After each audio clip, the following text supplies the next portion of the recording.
it up. Now let's go ahead and end it off with the performance. The LG G8, when it first came out, had that Qualcomm Snapdragon 855 chipset, which that was pretty much the big chipset of 2019. It had octa-core CPU, Adreno 640 GPU, and 6 gigabytes of RAM. There was only one model of this phone, but like I stated, it had, a micro SD card slot, which made things so much better. Now, what I can tell you is in the performance segment is that, as stated before, I feel like this phone had more potential if the software was better.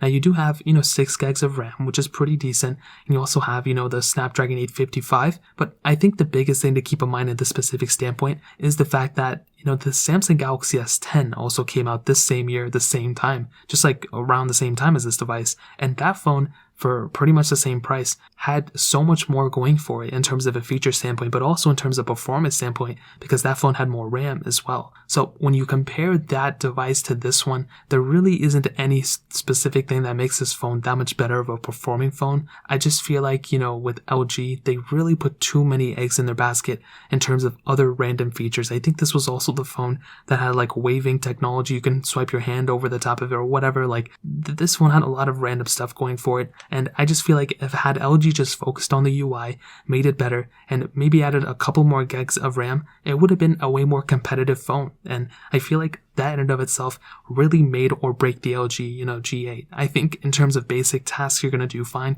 And even in terms of gaming, if you're going to go, do heavier intensive stuff, this phone will be able to handle it for the most part. But my problem is that price per performance isn't really that great, because this phone has depreciated a ton in the used market, but it just really isn't that much better. It's actually noticeably worse than a lot of other phones that have been coming out, including the Galaxy S10. Even the Samsung Galaxy S10e arguably may be a better performing phone than this device.